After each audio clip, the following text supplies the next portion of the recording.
Good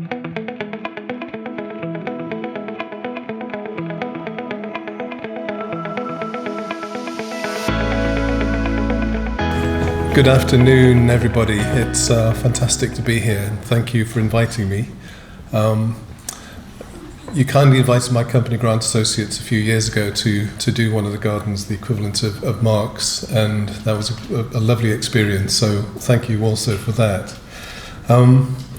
Today I'm going to talk a little bit about the idea of cities in nature, and fundamentally that's about how do we change the way we think about city planning, city design, city maintenance, away from heavy built infrastructure as a dominant piece towards a more human environment where nature is synchronized with the way we live. So a fundamental part of that is thinking of ourselves as part of the natural world, and there's so much information around this at the moment in terms of the benefits of nature to humans and our relationship with the natural world. And I think this key sort of mental shift to think that we are all animals and we're all connected to all of nature, this amazing web of relationships that we have. And I think when we start to design our future worlds, we need to make that much more tangible in the way we respond to that. Of course, nature provides us the air we breathe, the water we drink, and the food we eat. So they're pretty fundamental parts of our relationship there. But actually, from a sort of a physiological point of view, and a psychological point of view, nature just plays an enormous part in our health and wellness and our well-being. And so, without going through all of these, just the idea of actually thinking about designing our spaces to enhance our microbiome, our sort of internal physiology and biology to make us healthier and better, is something that has not really been discussed before, I don't think, in the world of landscape architecture and landscape design. And the idea of being in nature is good. It's not your imagination, it's your biology. It's a pretty fundamental starting point. So I think, the role of landscape architects, landscape designers, garden designers, whatever we want to call ourselves, we're all the same. In this century, we're healers, I think, as a sort of starting point, to imagine, develop new pathways, devices, and practices to reset the future where Earth is shared equally between humanity and nature. And I think, that's another shift in terms of how we should really think about this. Just as an experiment, could everybody feel their pulse? Just find your pulse. And it's a sort of pulse of nature, and it's basically everything we all share. And if people can't find their pulse, maybe I'm sure there's medics on hand if we need them. But so for me, this is something I've had in mind for a long time, and I hadn't really realised it until recently. But I started looking back through my work at school, some drawings I did at school. So this is over 50 years ago. I sort of obviously felt there's some tensions and something wrong between the way we think about the way we build our cities. The sort of this idea of a dystopian future was becoming real in the way we looked at the world. And I was really interested in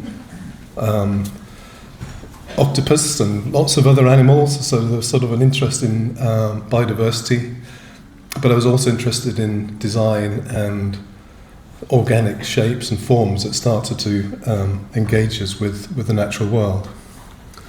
And after I'd sort of studied landscape architecture in Edinburgh, I started to get involved with lots of interesting projects that made me think about, okay, well, how do we design for people in a community? And this is one of the first projects I did, where we were looking at It's a new the idea was a self-sufficient Buddhist community on an island off the coast of Scotland, so quite a hostile environment. But it really was really interesting because it made us think very carefully about all the elements that you need to live as a human on a remote place. And I won't go into all of the sort of diagrams here, but it basically started to bring awareness into my mind, the way of thinking that you need to have multiple layers of interrogation, just as Mark was talking about soils and biodiversity and all the and sort of understanding of plants. This is at the planning level. It's basically understanding the climate, the soils, the geology, the topography, and then thinking about, okay, well, how do we respond to that in terms of how we manage water on that site? How do we capture water that sustains that community? How do we treat water that can basically sustain that community? How much area do we need for food? What food can we grow there? And given that it was a Buddhist community, it was a very strong sense of how do people feel being in that place. As you sort of, the idea was that people would live there, they'd go and retreat. Some would come for a few days, some might stay there for 25 years. And it was quite an interesting way of thinking about the sort of personal relationship to that place. So systems thinking, layered thinking, emotional thinking is a really important way of thinking about cities. I'll just throw this one in, which is a follow-on really to that early Holy Island project, which was probably the first major project I did as grant associates. And this is 30 years ago. Looking at, it's a new visitor centre which was intended to be a visitor centre for sustainable development. It's called the Earth Centre. And it was fantastic in terms of its vision. And this is one of the diagrams that I did, which for me was transformational in the way I started to think about things. And it was really just mapping very simplistically what we could do with water on this site. Where's it coming from? How can we use it?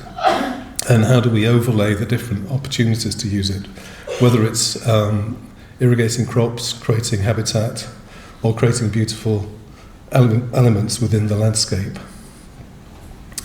And of course, a few years later, we got the opportunity to work on Gardens by the Bay in Singapore, which I know Felix is going to talk about as well. I'm just going to talk more about the design intent of this. But in the context of the idea of cities in nature, I think Gardens by the Bay is a really interesting reference project. Not least because since the government and others in Singapore have been talking about we want to be a city in nature, it's been interesting to see how the wider community in Singapore have actually latched onto that as a principle. It's a really interesting idea. This is not a government image, it's basically it's an online running organisation that sort of basically promote how do we enjoy Singapore in an interesting way, and the idea of actually getting out into nature and running and exercising seemed to me to be quite a really fantastic response. And of course, Singapore is notorious for the way it thinks about greening. And the very sophisticated sort of planning strategies that have been put in place in terms of the need to green buildings, the LUSH programme from the URA basically starting to establish the principles of how much green space you need to develop on an individual development plot. And that has inspired lots of really amazing projects. There's Park Royal and Pickering, which is a very famous green sort of infrastructure that when you're in this is a hotel, but when you're in the hotel, you feel immersed in that sort of greenery. And what are the other benefits that go with that idea? So branding becomes a really interesting thing. And we were delighted that Gardens by the Bay became a sort of a reference point, a branding identity part for Singapore. A few years ago, if you came into Changi, all the big screens would be showing Gardens by the Bay. And when you've got Hello Kitty and Lego and all sorts of other international brands sort of picking up on the Gardens by the Bay brand. It's sort of really interesting. So, using transformational messaging is really key. So, how did we start? So this is going back to 2006. It was a competition for the Gardens by the Bay. We put together a team, a multidisciplinary team, and submitted a submission. And we're one of, I think, 8 teams that submitted a proposal in the end. And the core idea for me was started with this sketch, which was inspired by the orchid. Orchid being the national flower of Singapore. It's the most cosmopolitan plant species in the world, I think. And what's interesting about the orchid is that it has this incredible physiology, in a way. Botanically, it's really interesting. You have at one level this amazingly beautiful flowers, and at the other level you have this incredibly interesting infrastructure, in terms of its roots and its leaves, in terms of how it can absorb the nutrients it needs, the water it needs, not necessarily needing soils in the traditional sense. It could be an epiphytic plant. So in those ways, it sort of translated to me into, let's create an amazing infrastructure, energy efficient, sustainable infrastructure, and then let's create the gardens as these beautiful flowers, or the equivalent of the flowers. And at the competition stage, this is a version of those early diagrams I was sketching out, thinking, how do we think about this? Thinking about how the Gardens by the Bay could be seen as a sort of an ecosystem. How do we do that? How do we create cycles of things going on here? How do we create a waste recycling system? How do we create an energy system? How do we use water in an interesting way? And fundamentally, because the brief was, let's create some cooled glass houses in the tropics. How do you create a zero carbon sustainable project in that context? And of course, what you need in those contexts is an amazing team. I look a little bit different now from this one, but this was the core team. There's basically Dr. Tan on the left-hand side, who is an amazing champion and actually guide, mentor for the whole project, and remains so, I think. And behind him, Paul Baker from Wilkes-Narre Architects and Patrick Bellew from Atelier 10 Environmental Engineers. And on the far right, Neil Thomas, who's a structural engineer for the super trees and the biomes. So we were effectively the core team, design team, but behind us then were probably another 100 amazing people in different sort of disciplines. And ultimately, it was to create an amazing, immersive environment that was celebrating plants from around the world, both, showcasing Asian plants, but also really introducing Singaporeans to plants that would not necessarily grow there, hence the biomes. And so these diagrams became really important. The idea of these zones that could celebrate different aspects, have different thematic structure. The red area on the right-hand diagram being plants and people, where we're basically celebrating the relationships of plants to the main cultural groups of Singapore, Chinese, Malay, Indian and Western. And then the green side, the pale green side, being themed gardens that sort of looked at different aspects of a rainforest environment, whether it's roots or flowers or the palms. And then the dark green was the focus on saying, okay, well, let's try and really create some beautiful rainforest. How do we reinvent the rainforest in the middle of this sort of city? And one of the ways to do that was to create some extraordinary sort of experiences for people. So the super trees, very much a sort of a symbol now of Singapore as a city, grew out of that idea. It grew out of that idea that we wanted to create a focus on landscape rather than the big buildings. And how do we do that? We do that through scale and actually doing something extraordinary. So the tallest super tree is 50 metres high, and the canopy of that is 50 metres diameter. The smallest super tree is 25 metres high, 25 metre diameter. Then you can see there's a skyway walkway 22 metres up in the air as well, which would give us views over the trees. I'm skipping through. I'll skip through this really fast because there's a lot to go through and lots of details and things. But wherever we're going to be changing things, we're going to be transforming things in a way, as Mark implied, we need to think differently about how we do things from the traditional way. So how do we plant on the super trees?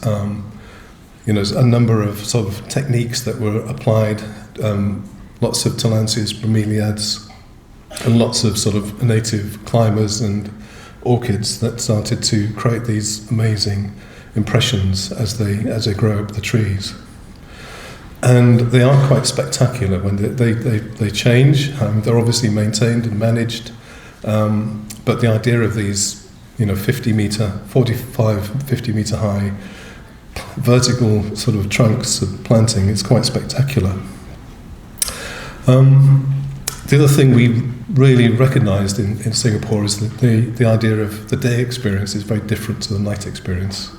So how do we play off that incredible idea of during the day it is this most lush, beautiful, colourful, rich tropical garden, and at night it transforms into something that is slightly more magical. It's sort of much more, the environment is cooler. It sort of brings people together in a different way and in a much more comfortable way. And so the design of the super trees and the experience was very much around that idea. And the super tree grove itself has become a daily sort of destination, amazing event space for Singaporeans. And meanwhile, inside the conservatories, we have the same experience. During the day, these are just these extraordinary, tropical or Mediterranean plant collections, but at night they change into something quite different.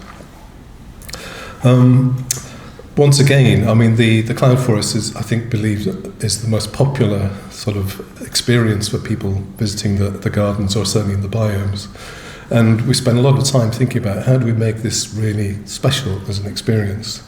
So the idea of a big waterfall, 35 to 40 metre high waterfall, cascading down one side of the mountain that you see when you enter the base. Then the whole of this abstract mountain clothed in plants that you would find on a tropical mountainside, sustained by the mist in this cool environment. And inside it's effectively a building with a number of galleries and walkways that take you down through it. And the whole structure of this is designed to sustain plants in different ways. So what you see today is just a coating of plants, but actually that's layered up from the very surface of the render, which actually had organic material in it, all the way through to how do we create pockets for different types of plants, how do we create different sizes of pockets that some can sustain trees, some can sustain large bromeliads and the likes. And so what you have is just an extraordinary spectacle. And different experiences depending where you are in that sort of journey. So I'll just flick through these as you can get an impression. The Flower Dome is a very different world. It sort of has an ever-changing program of experiences within that. This was a couple of years ago, I think, Felix, about Monet. And of course, the whole environment is sustaining an extraordinary biodiversity. I think it's got the largest family of smooth otters in Singapore as one of the sort of features of the place, but also an amazing collection of kingfishers and dragonflies, which attracts lots of botanists and photographers. Moving on quickly onto a completely different part of the world, learning from all of that, we did a project in Bangalore, which is called the Terminal. Basically, the client wanted a terminal in a garden. If Gardens by the Bay was an amazing garden experience, they wanted the airport to be a landscape experience. that drew from the local environment, from Karnataka. So my thought was actually this idea of actually just getting landscape to register more with people. Let's make every part of that journey have a landscape touch to it. So if you imagine this is a typical airport terminal, check-in, lounges, retail, off to your gates and then onto your plane. The idea was every part of that journey would touch something to do with landscape and nature.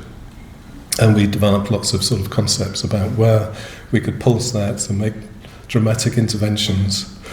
And one of the key ones was in the check-in hall, where there's huge big space, but we used these planted bells to create these sort of axes of orientation. And they are really quite extraordinary when you see them in real life. These sort of big pieces that are designed to sustain the planting. So lots of green walls, lots of using landscape to sort of allow people to move through in this much calmer environment as you walk through the spaces. I'm just flicking through these because I've got to see if I can get through the rest. Everything was basically just let's get lots of richness and texture and the sense of the local soils, the sense of the local rockscapes, so that people, when they arrive here, will remember it as it's a good garden experience. It's not the big flashy architecture with flying roofs and things. This is about gardens and landscape and nature references. And around the core terminal building is what we've called the forest belt, which is essentially it's a botanical collection in its own right. It's got thousands of species. Many of them are sort of local to the local area, and some of them are endangered. And so you go through this belt on the way to your gate. Once again, just flicking through, just to give you the impression that this is an extraordinary airport terminal to walk through. The architects were SOM, they were really, really good. Quickly flick through another few ways of thinking about how do you connect people to nature. This is in Sydney, Barangaroo South, and this is Waterman's Cove. And the idea here was to create this beautiful space where you could enjoy the sunset looking across Darling Harbour. And so a lot of thought went into where's the sun, where's the sunset, but then also, okay, well, what do we sit on when we're doing that? And the idea was actually you'd sit on sandstone, which was the local stone, which it defines that part of Sydney. So sitting on stone, walking on timber, getting the sunset, the warmth, all those sort of ideas of colours and ambience, just makes it a beautiful place to be and very successful as a sort of a public space. Different parts of the world, it's Monaco. We've been working in Monaco for the government for the last few years, where they asked us to come up with a landscape and biodiversity strategy for the whole of Monaco, which is not very big. It's 2 square kilometres. But as you can see from this, basically the mountain backdrop is in France, and then you've got this very dense foreground, which is Monaco, one of the densest urban environments in the planet, with this beautiful coastal seafront, amazing limestone backdrop. Not dissimilar in a way to sort of Seoul, I guess. So it's a whole wonderful story that we looked at in terms of why Monaco was special, why had people lived there through history, and it is because it's this beautiful microclimate, a very amazing sort of landscape, seascape context. So how did we reclaim some of that, given that the intensity of development has actually, in a way, truncated that relationship between the mountains and the sea? And one of the ways to do that was to reconnect these wildlife corridors, landscape corridors, habitat corridors, that actually we could also allow people to walk along, to connect on those north-south connection points, typically along old stream corridors, or sometimes along ridges. So this very simplistic diagram starts to identify how we could do that. And then the sort of dotted lines that sort of go east-west were really about how do we create green, legible, beautiful streets that people can walk along in the shade and enjoy the experiences. And that is a fundamental thing, I think, about this idea of transforming how we think about city planning. It's the sequential experience of landscape experiences that there's enough within a sort of 10-minute walk from your home that you just think this is a beautiful place to live. So they could be parks, they could be amazing tree-lined streets, they could be fantastic little landscape interventions at a small scale, even on your house. But if you start to think in that way, just let's say put 10 significant, memorable interventions in that location, that will do the job.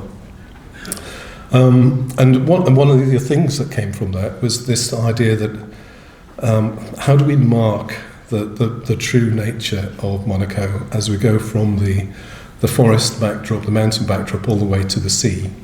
So we introduced this idea of the monacoliths, which are basically stone structures which have slots and grooves and pockets for plants that will survive in those environments, but are typical or can be typical of the future of Monaco. And they are under construction at the moment. There's a prototype of one of those which will be built hopefully next year. Quickly pass through this one, which is another one. Transformation is sometimes transforming existing spaces. This is Tower of London, one of the most precious World Heritage Sites, conservation sites in London, in the UK. And the idea was to change what is you see the top right, that since 1840 it had just been a mown grass patch that occasionally had things happening on it. But for the Queen's Platinum Jubilee, the idea was that we'd turn that into a massive flower meadow using principally annual flowers. And this was in collaboration with Nigel Dunnett, another sort of famous planting designer. And over the summer, it just became this incredible place that people really enjoyed. And just with the idea of creating a nighttime environment, you can start to create something magical. It completely transformed that sort of space. And now we're working on turning that, which was meant to be a temporary installation, into a long-term legacy installation, which will reintroduce a much richer array of biodiverse habitats, including water, that will go through there for the rest of the future, climate resilient future. I'm just going to flip through these because I want to get to show you, because I've run out of time, I think. But there's one project that I think is relevant as well, which, in addition to all of the big international projects, it's how do you engage local community ecosystems, or community ecology, whatever we want to call it, ecological citizenship, which is relevant to all cities. So for the last 12 years, we've been helping set up what we call the Forest of Imagination, which is a pop-up event that happens every year. And it's really just allows the equivalent of your garden festival, in a way, but in a smaller scale, just interrogates how do people think about particular places, how do you transform what people see as familiar into something new, and gets them thinking differently about the value of that space to them. And at this particular year, 2023, we took over a Grade 1 listed building called the Assembly Rooms. Where are we? What is the time? How far have we wandered? And who will finish our rhymes? There is this feeling, it's like a rhythm, almost like a piece of music or something that has been put together. So mine is the hurrah as you come in. How do we represent nature? I mean, there's so many things you could talk about. A story about Bath and its ecology, a story about design and the tension between formality and informality, referencing, nature. Assembled in the Forests this year is an invitation to the whole community to really think about coming together to explore these important themes around nature, imagination and well-being. So something that is in your head when you go in. You don't have to know what it means. You just have to go in and wonder. I mean, it's all layered and it's really hard to explain. When you come into the room, you just feel in a new place. You know, it's nothing that you would have expected walking into the room. So it's nature out of context. The messy, beavery world, because they create a mess, basically, beavers, to a large extent. But that mess creates really vibrant habitats for many other species. You have to get down, you have to crawl, and that's what makes it interesting. Then you're transported into another, like, underworld. What's our relationship to nature? How does it work in terms of the way we design and create places? You know, we've got that amazing dialogue going on here. People always think because you have colour, it's for children. I mean, it is just for people, and absolutely for every age. You come in and you have a new horizon line, you have a new perspective on things. This wonderful opportunity to contrast this absolutely exquisite crystal symmetrical chandelier with something that's wilder.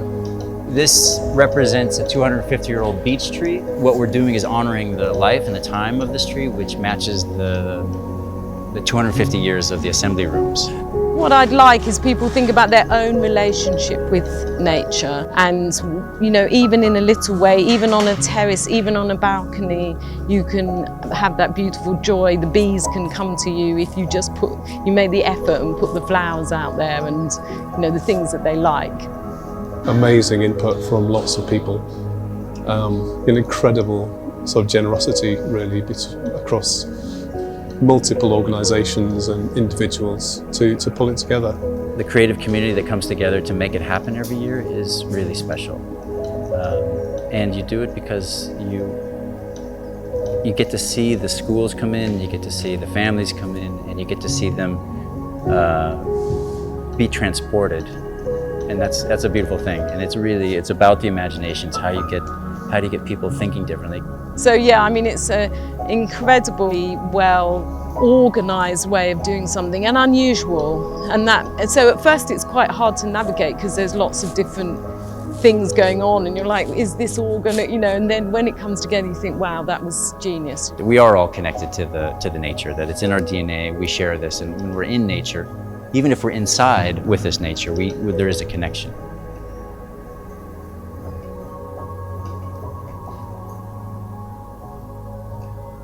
So thank you very much. Thank you.